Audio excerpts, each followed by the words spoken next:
menjatuhkan pidana terhadap terdakwa Richard Eliezer Pudium Lumiu dengan pidana penjara selama 12 tahun dengan perintah agar terdakwa tetap ditahan, dipotong masa penangkapan. Sebelumnya JPU mengajukan 2 minggu untuk tuntutan. Dari kami tim penasihat hukum cukup 1 minggu. Status dia sebagai GC tidak diperhatikan, tidak dilihat oleh jaksa penuntut umum.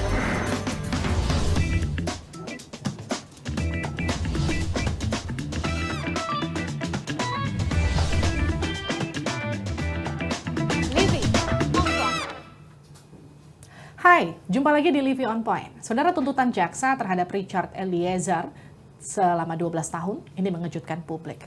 Tak hanya publik, tapi tentu keluarga dari Richard Eliezer. Sang justice kolaborator yang selama ini berperan untuk menguak semua drama di balik terbunuhnya Brigadir Yosua justru diganjar hukuman yang lebih berat dari Putri Chandrawati yang selama ini dianggap sebagai bagian dari aktor atau orang yang berperan penting di balik tewasnya Joshua. Kita sudah bersama dengan Roni Talapesi. Ini adalah kuasa hukum dari Richard Eliezer. Bung Roni. Halo Mbak Livy. 12 tahun, kabar baik. 12 tahun buat Richard Eliezer. Mengejutkan nggak buat Anda? Ya mengejutkan Mbak Livy, karena kita berpikir bahwa dalam proses persidangan ini kan Richard kooperatif. Kemudian keterangannya banyak yang dipakai oleh jaksa penuntut umum. Kemudian juga pun kita lihat bahwa dia konsisten menyampaikan apa yang terjadi kan sebenar-benarnya. Pas dibacakan tuntutan tentunya kami semuanya kaget, Mbak. Karena di hari yang sama ada terdakwa yang lain di mana tuntutannya itu lebih rendah dari Richard Eliezer. Pastinya kami dari tim penasihat hukum merasa shock ya. Kenapa begini gitu loh. Oke. Saya beberapa waktu yang lalu sempat berbincang dengan Martin Simanjuntak, kuasa hukum dari keluarga Yosua. Ia bahkan menyatakan keluarga Yosua justru berharapnya bahkan Eliezer atau Icat ini di bawah 5 tahun paling tidak. Karena dia sudah berperan untuk menguak semua drama dari seorang Verdi Sambo. Tapi justru enggak. Jaksa justru melihat Eliezer ini sebagai eksekutor. Anda? Iya. Kalau dari fakta persidangan kan sudah terlihat ya Mbak Livy bahwa peran dari para terdakwa ini sudah jelas ya. Bahwa ada yang perannya aktif, kemudian ada yang mengajak, ada yang menutup jendela, kemudian ada yang mengarahkan untuk ke Duren 3. Sedangkan posisi dari Richard Eliezer ini kan dia orang terakhir yang dipanggil, kemudian disuruh naik mobil, kemudian sampai di Duren 3 juga pun, Duren 3 dia melakukan penembakan. Nah, kalau kami melihat kan peran dari para terdakwa ini sudah terlihat. Jadi, walaupun terdakwa yang lain yang tidak melakukan penembakan, tetapi dalam proses ini, dugaan kami yang melihat bahwa mereka ikut dalam perencanaan pembunuhan ini. Okay. Nah, sedangkan dari Richard Eliezer karena orang terakhir yang dipanggil, kemudian jarak rumah juga pun dekat, kemudian dia berdoa, waktunya sangat pendek ya kalau kita lihat. Jadi kalau kami melihat bahwa apa yang disampaikan oleh warga dari almarhum Joshua melalui pengacaranya, yaitu merupakan bentuk rasa keadilan ya. Mereka melihat juga bahwa dalam hal ini Richard Eliezer ini hanya sebagai alat. Kalau ketemu orang tuanya, ibunya almarhum Joshua dengan ibunya Richard Eliezer, mereka sempat makan malam, ngobrol, itu cerita bahwa anak kami ini sebagai korban. Menjadi korban dalam kasus ini, Joshua maupun Richard Eliezer. Bung Roni, kan saya sempat ngobrol di Livy On Point juga sebelumnya, ini bareng sama kakaknya Icat ya. Icat itu dianggap sebagai boneka yang justru digunakan Verdi Sambo untuk eksekusi Joshua. Tapi kan faktanya enggak. Faktanya tuntutannya malah 12 tahun. Reaksi keluarga apa sih pertama kali tahu ada tuntutan 12 tahun itu? Ya tentunya kan keluarga juga kan bersedih. Kenapa Mbak Livy? Karena anak ini kan merupakan tulang punggung keluarga. Ayahnya sekarang sudah tidak kerja, kemudian ibunya hanya sebagai ibu rumah tangga. Berharap penuh kepada anak ini. Kenapa? Karena anak ini Richard Eliezer dalam setiap harinya, dia itu aktif komunikasi dengan orang tua. Kemudian ketika dia mendapatkan gaji dikirimkan kepada orang tua. Nah hal-hal seperti ini kan membuat mereka juga sedih ya, Mbak Livy. Tetapi ya proses hukum ini masih berjalan, ya kita lihat saja nanti bagaimana majelis hakim yang mulia yang akan memutus terhadap ini. LPSK kan sebelum ada tuntutan kan sempat memberikan permintaan ke jaksa, ya bahasanya mungkin sekedar permintaan untuk meringankan hukuman dari Eliezer. Tapi ini juga Anda katakan bahkan posisi GC-nya tidak dipertimbangkan oleh jaksa ketika melakukan penuntutan. Kalau Anda melihatnya tuntutan 12 tahun penjara untuk Richard Eliezer yang dibilang jaksa sebagai eksekutor dibanding Putri Chandrawati yang orang melihatnya sebagai bagian dari aktor intelektual tewasnya Yosua. Apa yang aneh atau apa yang miss di sini? Yang terkait eksekutor ini Mbak Livi, ini baru muncul di proses penuntutan ya. Dalam fakta persidangan kan tidak terlihat ini.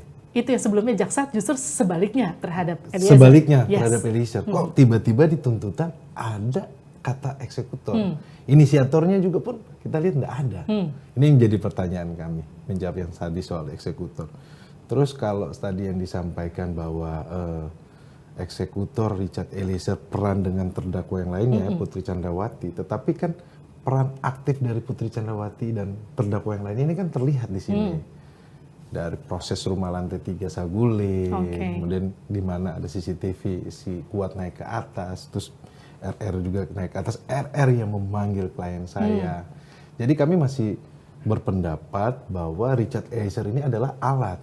Kalau sesuai teori hukum bahwa dia digerakkan oleh seseorang karena disuruh dia sebagai alat. Karena tidak terbukti di persidangan bahwa Richard Eliezer ini mempunyai mens rea atau mempunyai niat jahat. Terbukti apa? Karena dia dalam situasi tidak ada masalah dengan almarhum. Tetapi aspek dari psikologi menurut kami jaksa tidak memperhatikan itu. Kalau jaksa tidak memperhatikan itu kan ada ahlian dari jaksa penuntut umum terkait dengan Richard Eliezer punya kepatuhan yang tinggi. Terus ahli dari kami psikologi juga menjelaskan Richard Eliezer punya tingkat kepatuhan yang tinggi. Kemudian Romo Magni sampaikan bahwa dia terjadi dilema moral, kebingungan. Kemudian Mas Reza Indragiri sampaikan mengenai teori Milgram di mana satu ruangan memakai seragam. Nah, hal-hal ini kan sebenarnya kalau seandainya ahli ini juga dikesampingkan oleh jaksa penuntut umum, ya proses persidangan ini buat apa gitu kan? Ini kan sebenarnya pembuktian ini kan harusnya memperhatikan hal tersebut. Jadi menurut saya bahwa dalam proses ini posisi dari Richard Eliezer sudah jelas ya, bahwa dia sebagai alat, kemudian dia diperintah. Kan yang menjadi pertanyaannya, kemarin saya sempat mendengar bahwa itu dibandingkan dengan Algojo. Menurut saya itu tidak apple to apple Mbak Livi. Kenapa? Algojo itu melaksanakan perintah putusan pengadilan. Gitu loh. Berbeda dengan Richard Eliezer. Richard Eliezer ini kan ketika dia berhadapan dengan orang jenderal pada saat itu bintang 2 di mana dibilang polisinya polisi, itu tidak bisa disamakan. Apalagi ini dengan posisi jenjang paling bawah ya. Jenjang paling bawah. Kan lihat di fakta-fakta persidangan banyak terdakwa yang lain juga sampaikan bahwa kami sehingga tidak berani menolak perintah. Brigjen aja nggak berani, apalagi dia yang barada. Ya hal seperti itu yang menurut kami kan itu yang dikesampingkan oleh jaksa penuntut umum, tetapi nanti kita akan jawab di pledoi. Sebelum kita masuk ke pledoi, saya sempat berbincang dengan Jampidum ya, Bang Roni, pasca tuntutan untuk Icat. Jampidum menyatakan tidak ada intervensi, memang itu murni berdasarkan pertimbangan jaksa, kurang lebih kira-kira seperti itu bahasanya. Dan itu adalah proporsi tuntutan yang sudah ideal menurut Jampidum. Kita lihat dulu pernyataannya ini dia. Tapi dari segi kami ada parameter yang jelas dan kami menyatakan tuntutan 12 tahun untuk Richard Eliezer Pudiang Lumiu sudah tepat. Oke, tuntutannya menurut Jampidum itu sudah tepat 12 tahun. Saya sempat bertanya waktu itu, kenapa Richard Eliezer justru 12 tahun? Kenapa Putri justru 8 tahun? Padahal Richard Eliezer saat itu posisinya sebagai GC dan LPSK bahkan sudah meminta untuk diringankan tuntutannya. Pertimbangannya, mungkin kalau LPSK tidak meminta keringanan dan mungkin kalau memang posisinya bukan JC, enggak 12 tahun. Jadi versi Jampidum 12 tahun itu sudah diringankan.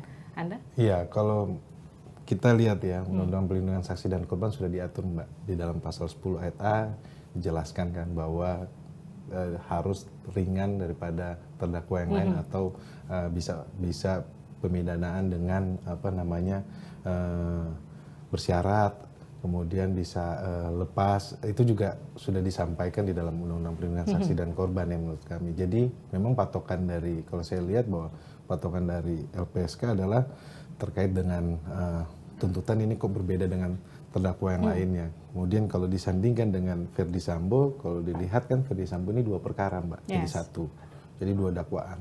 Jadi satu perkara dakwaan obstruction justice, satu dakwaannya terkait dengan pembunuhan berencana 340 338. Jadi itu, jadi kalau dibandingkan sama Verdi Sambo tentunya 2 perkara kan. Tetapi ketika dibandingkan dengan terdakwa yang lainnya di mana pasalnya sama 340, kemudian Richard Eliezer lebih tinggi, itu yang menjadi Padahal sama-sama 340, Icat itu JC pula, tapi kenapa dia lebih tinggi? Kenapa dia 12 tahun begitu, yang lain 8 tahun? Memang perdebatannya adalah disampaikan bahwa itu karena perbuatannya dia, deder dia sebagai pelaku. Tetapi kan sisi rasa keadilan yang tentunya kan harus dilihat bahwa dari jaksa penuntut umum kan harus melihat bahwa bagaimana rasa keadilan yang ada di masyarakat ya. Tetapi sekali lagi bahwa proses ini ya kita hormati, kita hargailah terkait tuntutan dari jaksa penuntut umum.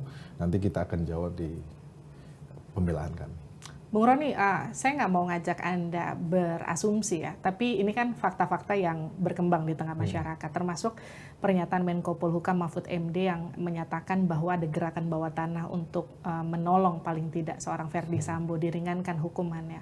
Anda merasa tuntutan 12 tahun untuk Icat ini ada nggak sih hubungannya dengan gerakan bawah tanah untuk Verdi Sambo? Ya, kalau yang berkembangkan dari pernyataannya dari Pak Menko Polhukam kan masyarakat bisa melihat kan apakah kenapa Richard ini diberatkan kan. Ya, tapi kita tidak bisa menduga-duga ya. Tetapi kita harapkan bahwa jangan sampai proses ini tercederai, karena kita lihat ya dari awal kasus ini bagaimana begitu pelik, kemudian bagaimana masyarakat semuanya speak up, bicara, kemudian keluarga korban, kemudian proses ini kan yang 1 bulan tertutup, kemudian Richard Eliezer mengaku.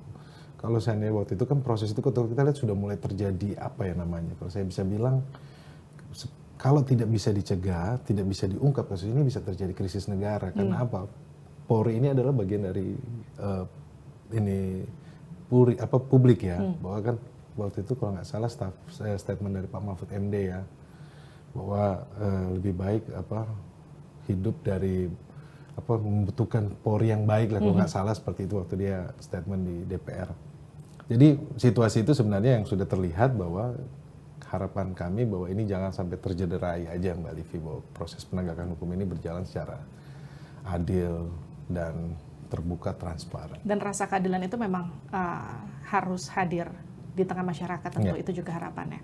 Saya mau masuk ke pledoi, Bung Roni. Anda kan diminta untuk mempersiapkan pledoi 2 minggu, tapi kemudian Anda mengamini 1 minggu aja cukup. Yakin banget 1 minggu cukup, kenapa gitu? Iya kan, dari awal kan saya sampaikan Mbak Livi bahwa Richard Eliezer kan kooperatif. Pastinya kita tim penasihat hukum juga pun harus mengikuti klien ya, bahwa melihat bahwa sikap kooperatif ini kita hargai. Jadi kita harus menunjukkan sikap itu di muka persidangan ya, bahwa ketika waktu jaksa penuntut umum 2 minggu, buat kami 1 minggu cukup gitu. 1 minggu cukup. Pledoi macam apa sih yang disiapkan tim kuasa hukum? Nanti ini kan sebelum Anda datang ke sini kan ini bocorannya. Kita tuh sebenarnya janjian tappingnya itu tadi agak lebih siang. Ini kan kita agak kesorean kita tappingnya.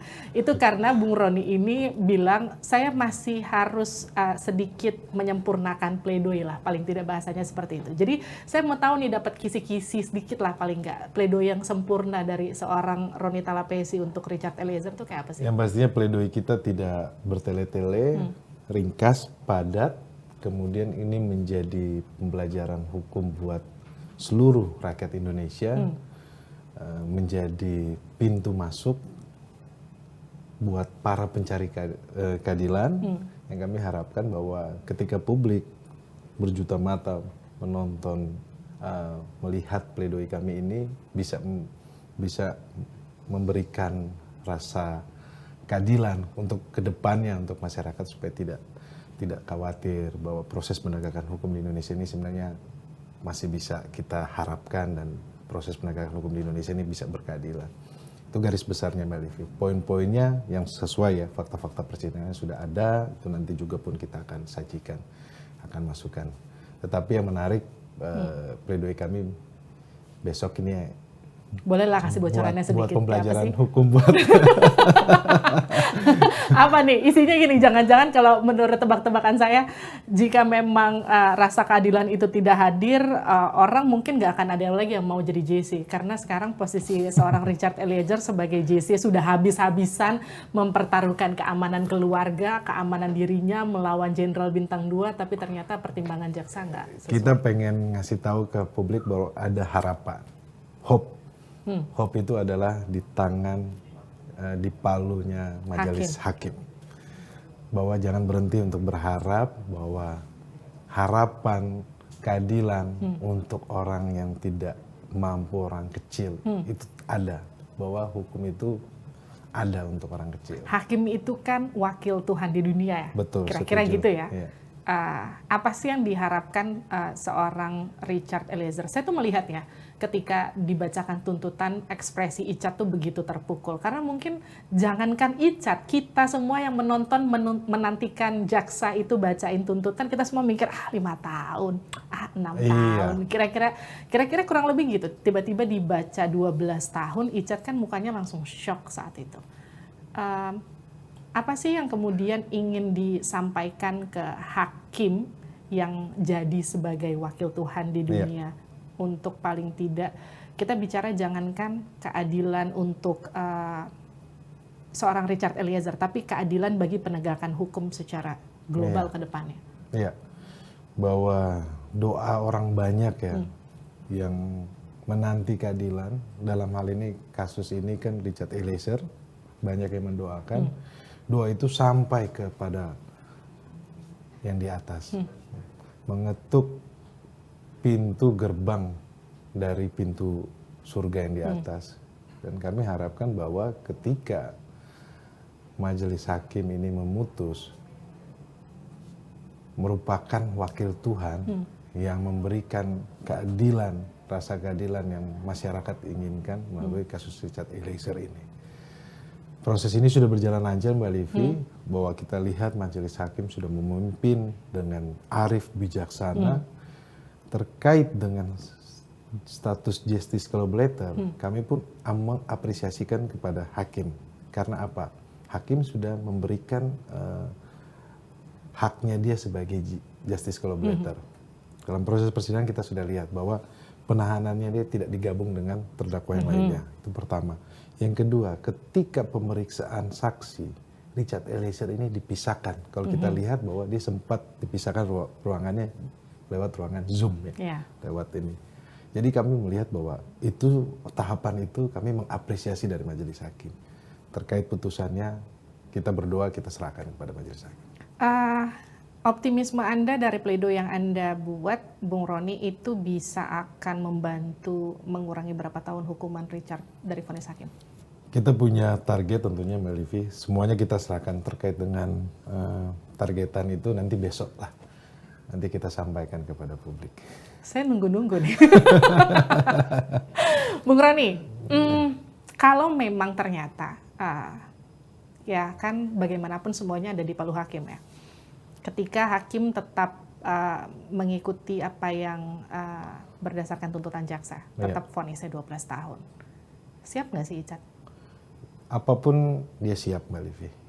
Kalaupun dengan kejujurannya dia ini, dia harus divonis 12 tahun ataupun di atas 12 tahun, dia siap.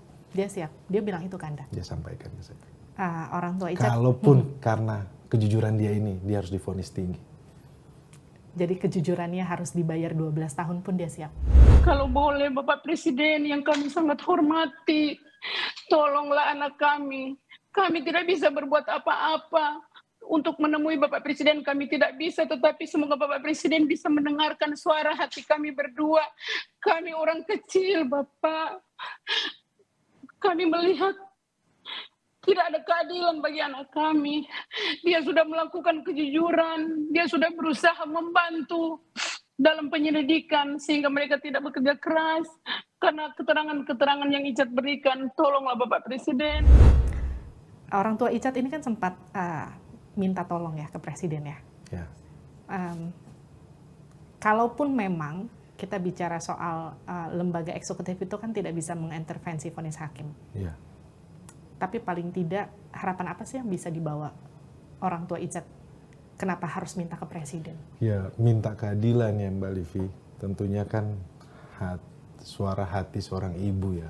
Ketika melihat anaknya, kemudian dia setiap hari berdoa bahwa berharap bahwa ada keadilan. Mereka kan tidak muluk-muluk, mereka minta keadilan saja. Tapi kalau lihat seperti ini dari awal persidangannya bagus, tetapi pertengahannya baik ya, tetapi di ujungnya kok tiba-tiba dia tuntutannya lebih tinggi dari terdakwa yang lain, tentunya kan orang tuanya bersedih. Ya, kembalikanlah kepada Pak Presiden seperti apa kan, tetapi itu kan suara hati dari seorang ibu ya. Namanya harapan. Harapan. Ya, tentu publik juga berharap keadilan itu akan hadir untuk Richard Eliezer. Karena bagaimanapun ini jadi bukti bahwa hukum itu berlaku adil buat semua warga negaranya. Karena kita juga sama-sama menyaksikan proses persidangannya dari awal. Meskipun dia dianggap seorang eksekutor, tapi keberanian Richard Eliezer itu harus dihargai, paling tidak seperti itu. Kalaupun jaksa penuntut umum sudah menjatuhkan tuntutannya 12 tahun, kita nantikan seperti apa vonis hakim nantinya. Saya juga tunggu nanti pledoi Anda seberapa kuat itu bisa meyakinkan hakim untuk mengurangi tuntutan untuk vonis untuk Eliezer nanti ke depannya. Thank you, Bung Roni. Selamat kita.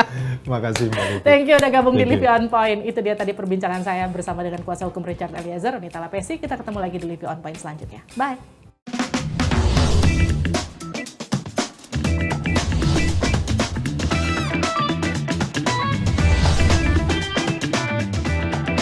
Livi On Point.